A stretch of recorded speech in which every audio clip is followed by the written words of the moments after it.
This program is proudly brought to you by Sportingbet.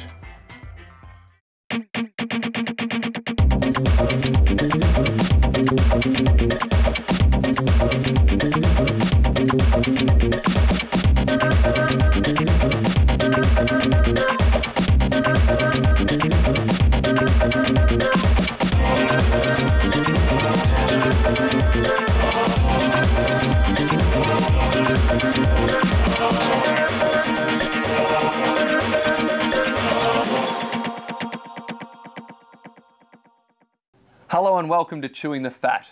We've got a huge show for you today as we preview all the big races in both Sydney and Melbourne. To be honest, we'll also be trying to recoup the fortune after a tough day at the office last week where Wurrum was a knockout winner of the Oakley Plate. Our regular co-host Natalie Hunter, not with us again. Where, you ask? Once again on international assignment, this time over in Holland. And that should be just about enough time required for all the gentlemen viewers to have saved that shot as your screensaver.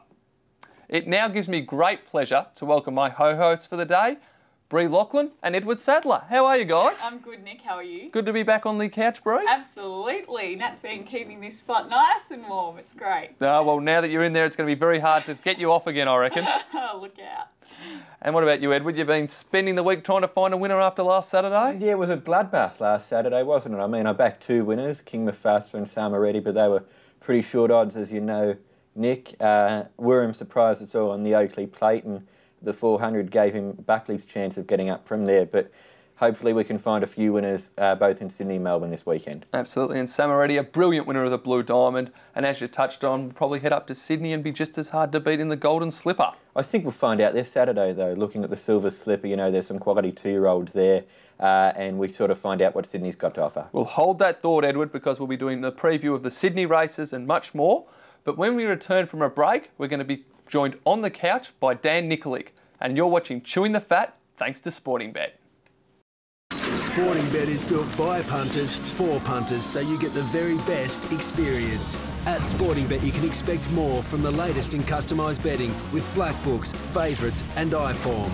Plus, Sportingbet covers all the exotics, including trifectas, quinellas, exactas and first four. Bet fast online or at sbet.mobi on your mobile, anytime, anywhere. That's why there's no better bet than a Sportingbet.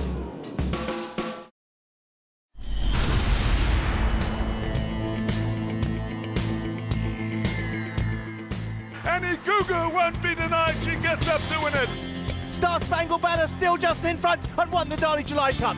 But the King's back in his throne, Sacred Kingdom. And she won it. Pika won the Cox Plate. The invincible one. Black Caviar won it by 3. Find your next champion at the English Premier Yearling Sale. Oaklands, Melbourne, February 27 to March 1. Welcome back to Chewing the Fat. It now gives me great pleasure to welcome leading jockey Dan Nikolic to the studio. Thanks for joining us, Dan. Thanks for having me. And obviously a huge weekend for you this weekend with Machine in the Australian Guineas. How confident are you? Yeah, I'm very confident. The barrier hasn't played me any good cards or dealt me good cards, but we'll just have to sort of take it as it eventuates. How much speed map sort of form have you done at this point in time? I've had a good look at them. I think there's going to be good speed in the race, so hopefully I can sort of slot in somewhere without doing too much work.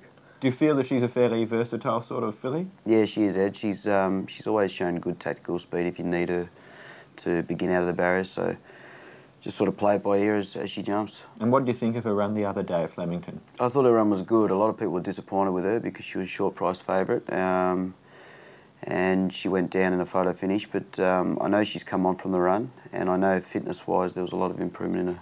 And the horse that beat her, Shopaholics, come out and won since, so maybe she was just beaten by a better horse on the day as well.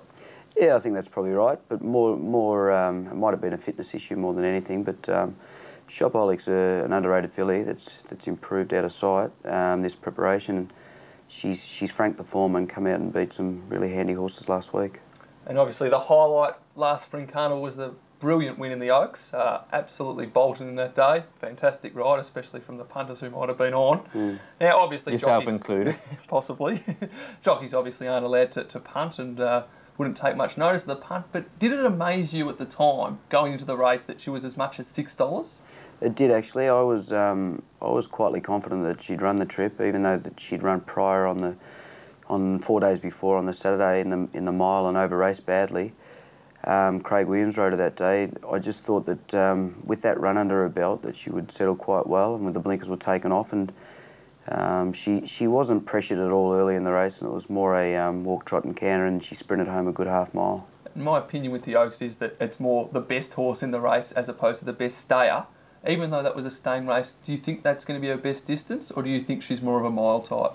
I do think she's more of a mile type, and I probably agree with what you're saying there, especially in the spring as the 3-year-olds. That it's not a true staying test, where in the autumn they seem to, put the metal to the pedal, as to speak. But I would think that the mile is going to be her best distances, but she can even win at shorter trips, as she has done this time in. She's won first up over 1100, I think it was. And on a personal level, Danny, was that a big win for you to get that Group 1 under your belt after a decent break, and also the issues that you'd faced in the 12 months leading up to the Oaks? Yeah, it's been frustrating probably the last 2 years. Have been quite frustrating. I haven't had the success that I'm used to. And it was good to get the monkey off the back and win a Group 1 again. Things haven't really sort of gone that great for me since then. I haven't been offered the good rides, but it's always good when you're riding a headline filly like Machine, so I'm thrilled to be on her again in a big Group 1. When you win a big one like the Caulfield Cup with Mammify or the Oaks with Machine, is it a feeling of more relief, or do you get a big thrill out of it at the same time? A bit of both, Ed. That's what we're in the game for, as jockeys, to ride the big winners. It's not necessarily the winners at the midweeks and the provincial meetings that we go to. That's part of your job, but that's what you sort of ride for, to ride and have a bit of luck in those big races. Now, you touched on the fact you're probably still not getting as many rides as you'd like, despite the fact you're clearly riding as well as ever, and when you are getting rides, you're having great success. There was a few little dramas with Terry Bailey and the Stewarts. Do you think that's had any effect in getting your rides? Yeah, yes and no. I suppose a lot of owners and a lot of trainers don't like the way I'm pretty outspoken and I say things that are on my mind. I think in this game, especially these days, jockeys have to be politically correct. They have to be seen to be doing the right thing and saying the right things, and it's never been my way of living, I suppose. And I think that's probably worked against me, especially the last few years. Is that something that you're going to have to bite your tongue, or this is how I am and love it or leave it? Yeah, I'm 37 years old now, so I don't think you're going to change the way I am. I suppose the old saying, you can't teach an old dog new tricks. Has there been any positive? Has there been sort of any publicity is good publicity sort of thing? No, I don't believe that's true. That they say any publicity is good publicity, but no, I don't agree with that. I think the main thing is, if you're riding well and you're fit, doors can open because people know that you've got the talent to get the job done. But I think the big factor in my downfall in Melbourne right now is I'm not riding for any of the leading stables, and I also believe that there's a lot of talent in Melbourne, as in jockeys. I think there's probably 3 or 4 other jockeys that are in the same position as me, and not necessarily lacking any ability. They just don't get the opportunities. So would you consider moving to, say, Sydney or another state in Australia, or would you continue here in Melbourne and see if you can increase your opportunities? No, I'm happy to stay here, Ed. The only thing I would look at is if a good contract came overseas, I'd go again. Like a Hong Kong or something like that? Yeah, not Hong Kong. I don't like Hong Kong. I've ridden over there for a year and a half and I just didn't enjoy living there. Somewhere like Singapore, or I'm even looking at Japan now. That would only be a short period. Japan, they only let international jockeys or expats come into the country for 3 months. But I mean, that would be something I would look at. But I've lived in Sydney for a couple of years, and I'm happy to stay in Melbourne. Melbourne's a great place. You've got a reputation for when the stakes are high, you're able to get the job done. Is that something you pride yourself on? I hope I've got a reputation that any race, if I'm riding the right horse, I could win the race. But I do. I've had a lot of luck over in the big races. I've won 40 Group 1s, and 3 of them been at international level. So I suppose it all boils down to opportunities.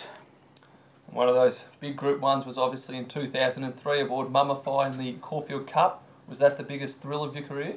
Yeah, that was probably the pinnacle. I've had a lot of other good wins in Group 1s that have meant just as much to me, but there was a lot of pressure on that day. He drew an outside barrier and I had to waste pretty hard to ride him at a lightweight. And I'd had a bit of an altercation with the trainer probably a couple of weeks prior, so where he wanted to take me off the horse, and everything worked out pretty good after that. It must have been pretty sweet then to then get the job done after you knew that the trainer was sort of trying to angle for a change of approach. Yeah, it was a bit disappointing at the time, but yeah, it's just one of those things that happen when trainers sort of don't think you're suiting a horse, or you're a bit blasé about riding the horse. So I got the job done on him, and he was a great horse to me. He won 6 Group 1s for me, and over $5.5 million in stakes. So that was a great day. That was probably the pinnacle. When he won the Caulfield Cup and the Singapore International Cup, they were his 2 big ones. Yeah, it must have been heartbreaking for you 2 years later what happened to him. You know, he looked a winning chance at the 100 in that 2005 Caulfield Cup, and then to break down the way he did. Yeah, it's always a shame when any horse breaks down, Ed. I just found that that horse in particular, he was one of those war horses that give you everything, leave nothing out on the track, and yeah, it was very sad to see him have a crippling injury where he had to be euthanased. But these things happen in our sport, and hopefully if I find one as good as him again, that doesn't happen. And you touched on earlier how tough it is wasting. You mentioned you had to waste to ride Mummify in that Caulfield Cup. Just tell us about your diet and what you have to do to be able to ride at a reasonable weight. No, I've struggled, you know, especially probably the last 12 years, I've really struggled with my weight, and I've tried everything with, you know, living with dietitians and sitting in saunas, hot baths, all that sort of stuff. I do some pretty shitty things to make the weight. A lot of the time I'm bulimic, where I bring up food, and I'm pretty open about that, but I can't physically do what I need to do and get to the races unless something's going down, even if it is coming up, as to speak. But it's not a healthy lifestyle, but there's quite a few jockeys out there that do it, and it's not something I'm going to do forever. I've probably got another couple of years left, and that'll do me. After you did, I think you described it as flipping was the word you used to describe that tactic. There was a very compelling story that Adrian Dunn wrote, which was the back page of the Herald Sun. On that, was there any negative backlash to your honesty about the situation? I wouldn't say negative. I think it's a common theme for jockeys to do that, and it's not just here in Melbourne. It's probably worldwide. When I spent a couple of years over in Hong Kong, or a year and a half in Hong Kong, I learnt to do it over there, and I was only a young guy at the time. I would have been early 20s. And there was guys that were quite a bit taller than me, and probably a bit more thick set, that were riding lighter, and that's how they maintained their weight. And I suppose, you know, they've got a good a good living out of it. The downside is your mood swings are up and down. Do you feel that they're, like, looking at, say, National Jockey's perspective, do you think there's things that, say, Racing Victoria or the Australian Racing Board could do to improve the lifestyle of jockeys and to make them more attractive to young people coming into the game? Because there's not many people now who are 52, 53 kilos going. No, that's right. No, I suppose the only thing they can do is lift the weights and continue to lift the weights. There has been a weight rise just recently, but it'd make my job a lot easier if I didn't have to walk around 54, 55. Even your brother, he's only a kid, he's riding young Tom Sadler, and he's taller than me. He's going to get bigger if he's not careful, but it's just, you've just got to be so strict. What you put in your mouth is so important. Well, Dan, thank you very much for taking the time to join us this morning. It's been a fantastic interview. You've spoken brilliantly as always, so thank you very much, and all the best on Mosheen on Saturday. Thank you. Thanks very much. We're going to take a short break on Chewing the Fat. When we return, we're going to preview the big races in Sydney and Melbourne. Sporting Bet is built by punters for punters, so you get the very best experience. At Sporting Bet, you can expect more from the latest in customised betting with black books, favourites and iForm. Plus, Sporting Bet covers all the exotics, including trifectas, quinellas, exactas and first four. Bet fast online or at sbet.mobi on your mobile, anytime, anywhere. That's why there's no better bet than a Sporting Bet.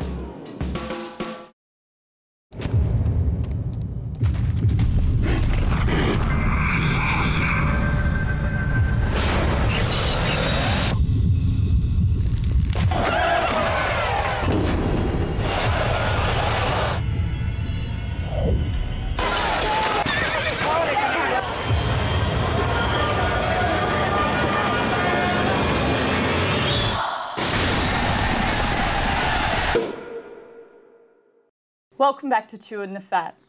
Now, the feature race on the card at Flemington this weekend, of course, is the Group 1 Australian Guineas for 3-year-olds over 1,600 metres. Now, Helmet from the Darley stable, aka Nick Quinn, but I'm pretty sure Helmet's still his natural colour.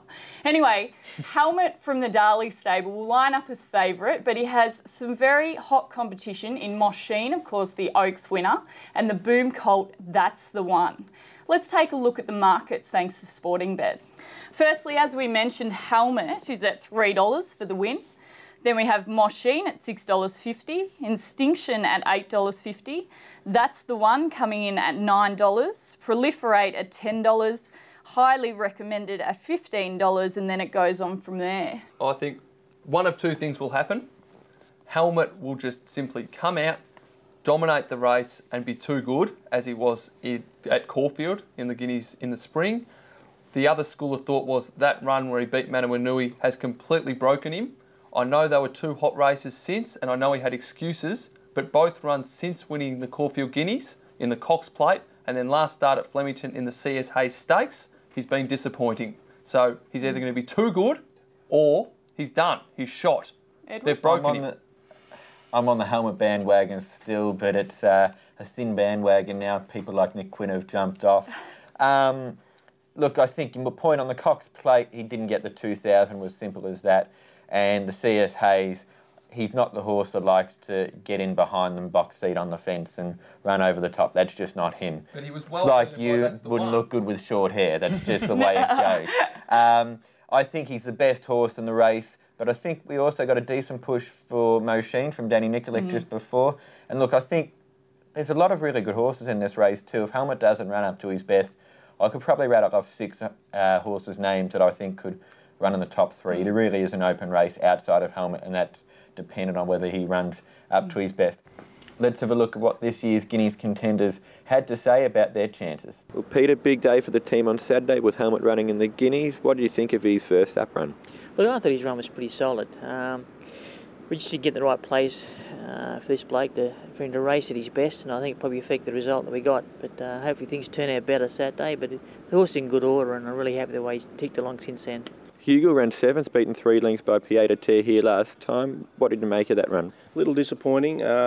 He got squeezed out in the straight, but I thought he wasn't overly brave, so we've added blinkers to him. Get back to his spring form. He's in this race up to his ears, and his work suggests that he is back to that type of form with the blinkers on. So hopefully probably a slightly more positive ride, and out to the mile, he's there to run well. Moss Sheen, how'd she come through her second up run? Came through the run really well, Edward, and we thought on the day, the way she was post-race, that she was probably a little bit further off peak fitness than she needed to be, so I think there was good benefit to be taken out of that run, and she's pleased us since. She's had a couple of solid hit-outs since then, and she's worked well, and she's coped with it well, so I think she goes into Saturday's race fitter and probably near her peak. So coming back with the selections, Nick, you and I are both going for That's the One, and Edward, as mentioned, you're staying on the Helmet bandwagon. Yep, I can rub it in your faces next week if I'm right and you're wrong. Okay, well, let's take a look at the PFD Food Services Stakes at Flemington for fillies and mares over 1,400 metres. If we take a close look at the markets thanks to Sportingbet. Hey, firstly, I'm Discreet has come in at $5, Golden Penny at $5.50, Booklet at $5.50, and then Biancon Rose is sitting at $7. Nick, who's your pick here? I'm going to stick with Golden Penny. She's a South Australian raider, and these horses have had great success over the recent months. This horse, great winning strike rate. She's in form, and I think she's just going to be too good and win again. And I think the $5.50 on offer is tremendous value. The market certainly represents that. It's a really open race. You know, you've got 4 or 5 horses between that $5 to $7 mark. I'm going for the favourite. I'm Discreet. I liked her run last week behind Hobartville at Caulfield on the last there. Russell Cameron indicated that she backs up well, so I think she'll be hard to beat, and I like her at the $5. Let's have a closer look now at what Russell Cameron had to say, as well as Booklet's trainer, Simon Zara. PFD Food Services, Booklet resumes. Yeah, you know, hopefully she can start where she finished last time in. Her first up ever at Moonee Valley was fantastic, even though it was over 1,200. she does sprint well fresh and looks to be in this race right up to her ears. Russell, I'm Discreet, runs in the PFD Food Services here on Saturday. That was a pretty good performance last week behind High Bell. Yeah, but she ran well. She backs up pretty well, so we'll have no hesitation but to run it because she does back up very well. And that was a good run too. You must have been pretty impressed because that was a decent quality race. Yeah, it certainly was, and she's done well since. So just recapping the selections there, Nick, you're going for Golden Penny. Edward, I'm Discreet, and I'm actually going for Raspberry, something different to the two of you. So I'll look forward to see who comes out on top this week. Well, that wraps up all the racing action from Flemington this weekend, but don't go away. When we return, we'll have a look at the main races up at Rosehill in Sydney. You're watching Chewin the Fat, thanks to Sportingbet. Sportingbet is built by punters for punters, so you get the very best experience. At Sportingbet, you can expect more from the latest in customised betting with black books, favourites and iForm. Plus, Sportingbet covers all the exotics, including trifectas, quinellas, exactas and first four. Bet fast online or at sbet.mobi on your mobile, anytime, anywhere. That's why there's no better bet than a Sportingbet. Austbrokers Bloodstock. For horse owners, by horse owners. With all the answers to protect your investment, Austbrokers work for you to provide the right cover and the best value. And most importantly, they're in your corner when you make a claim. Austbrokers' business is built around relationships. That's why our clients have been with us for so long. Horses are not just our business, they're our life. Why not talk to one of our team today? Call us on 029 570 8355 or go to our website bloodstockinsurance.com.au. Austbrokers, young faces, years of experience. Let's now turn our attention to Rosehill in Sydney, where the Autumn Carnival is really starting to heat up. Firstly, the Silver Slipper, the Group 2 over 1100 metres, which is really the key lead up to the Golden Slipper, which will be run in around a month. Now, let's take a look at the markets here. Firstly, we have Piero at $2.80, Hususa at $4.20, Midang at $7, and then it goes out from there. Nick, what do you think? Obviously, there's a lot of unknown quantities in this race. From a punting perspective, it's very difficult. The thing that does make me like the favourite Piero is not only how upbeat Gay Waterhouse was, not only how impressive the horse was at its only start, which it bolted in, but the weight of money for it this week. It's been well back throughout the week to not only win Saturday, but win the Golden Slipper, and I think that's as good a push as you're going to get. I think another thing too that puts me off from a punting perspective is the rain. You don't know what the track conditions are going to be like in Sydney. Forecast for a lot of rain. So another issue is you've got horses like, say, Faustus from the John O'Shea stable that I've got a good opinion of, and especially since I spoke to John earlier in the week, but he won't run if it rains. So you don't actually know who is going to line up because of the weather. I'm going to go for Piero based on the boom and how good his first and only win was, but it's really a guessing game. Nick? Look, I'm going to stick with Piero as well, but I think at $2.80, there's better $2.80 shots out there. Well, I'm actually going for a Bridge Too Far. Again, totally different to you, but I think a Bridge Too Far is actually in for a chance. So it'd be interesting to see how the run goes. Just before we get to the next race, let's have a look at what the trainers involved in this year's Silver Slipper Stakes had to say. On Saturday, Rosehill, you ran Faustus in the Silver Slipper, won on debut at its last start in the spring. Yeah, look, he's a very progressive quality colt. Doesn't like wet tracks, which is a concern, because all it seems to do in Sydney at the moment is rain. He worked exceptionally well here on Tuesday morning. He will be benefited by the run and will probably be benefited with a set of blinkers at some stage. Whatever he does on Saturday, he will improve, but he's gone good enough to be competitive. For Jesus runs, that was a good performance by Dre Fontaine last time. She ran very good. She went into the race a little bit gross. The run's trimmed her up really nice, and she's come on and she should improve. What are your expectations of her for Saturday? She takes on the boys for the first time, but there's not too much to worry about. You know, as long as she's right herself, she'll be very competitive. Kyria runs in the Silver Slipper, 5th in the Gym Crack at its last racetrack appearance. Yeah, the first start in a race, she ran 5th in the Gym Crack. She's had a good spell after that. She's had 2 trials to fit her up for Saturday's race. It's a starting point for her. I think it's probably going to be a tad short for her, but you know, in a couple of weeks' time, there's the 1200 metre fillies slipper lead-up races, one particularly at Randwick. So that's a race we sort of, you know, think she'll be very well suited in. So Saturday's race is the start-off point. Well, the next race for discussion is the Hobartville Stakes for 3-year-olds over 1400 metres. This promises to be a very exciting race.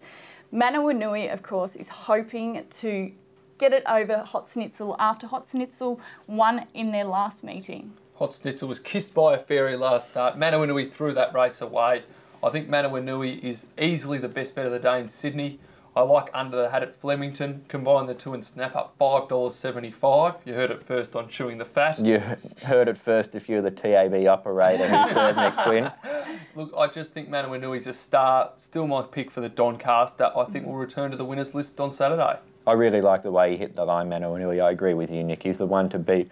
I'm going to lean a little bit for a place each way, so to Moment of Change from the Peter Moody stable. They went out like last week's pay, or at least how Nick Quinn spends last week's pay, in front in that last start, and that didn't suit him. Change of tactics hinted at by Peter Moody earlier in the week that they're going to try to get him to settle a little bit better in his races. If he does that, he's a definite chance, but I don't think he's got the same class as Manawanui. So the two of you are going for Manawanui. I'm actually going to go for Hot Schnitzel. So I certainly haven't picked anything alike to the two of you this week. Just been different as always. We worked on Cox Plate Day when you tipped Pinka Pinka. So. That's right, and Pinka Pinka is actually quite hot at the moment, running second at Caulfield on the weekend. So it'll be interesting to see how Pinka Pinka's campaign goes this autumn. Well, if you go with the boys and tip Manawanui, you'll be getting $2 for the win, but stick with me and Hot Schnitzel. And if it runs home, you will be taking home $5 for the win. So ignore these guys, they don't know what they're talking about. Well, we'll head to a break, and that just about wraps up all of the racing action. But when we come back, we will get our best bets and roughies for this weekend, and we'll take a look at the Tip Against Nick segment and see how they fared last week. You're watching Chewin the Fat, thanks to Sportingbet. Sportingbet is built by punters for punters, so you get the very best experience. At Sportingbet, you can expect more from the latest in customised betting with black books, favourites and iForm. Plus, Sportingbet covers all the exotics, including trifectas, quinellas, exactas and first four. Bet fast online or at sbet.mobi on your mobile, anytime, anywhere. That's why there's no better bet than a Sportingbet.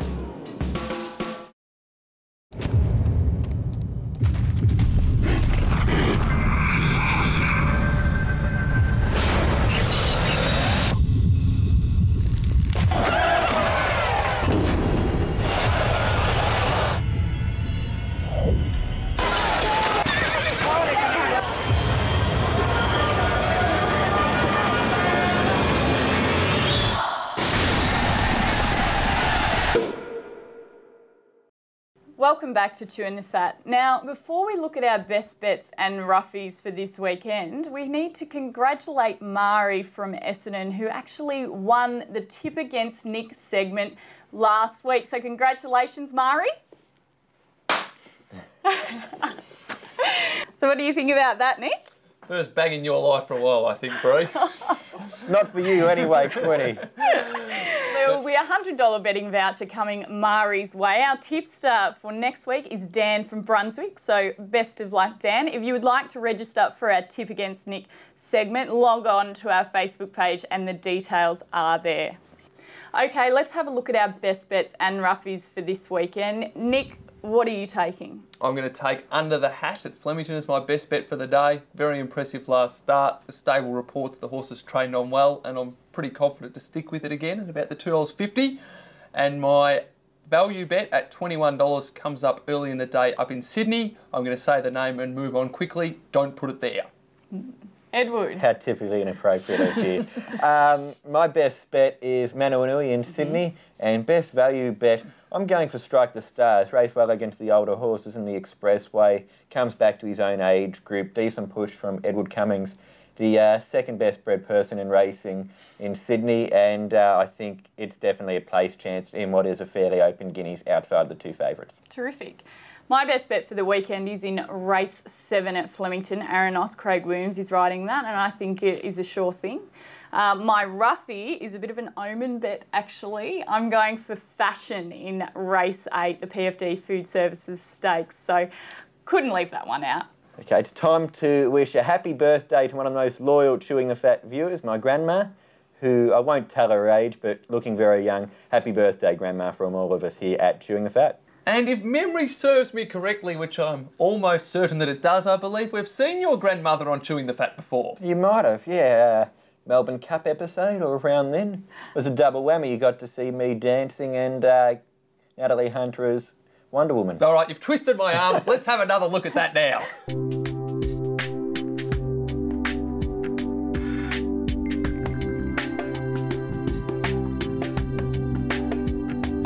I won't reuse my joke about being good on the dance floor, good in the bedroom, Edward, but what I will say is thank you to Bree and Edward for a fantastic show.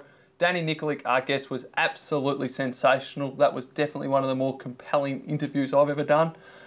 If you're not doing anything Saturday, don't even think about it. Get in the car, get on the tram, get on the train, and get to Flemington for Family Day. Take the kids. If you don't have any, try and make some.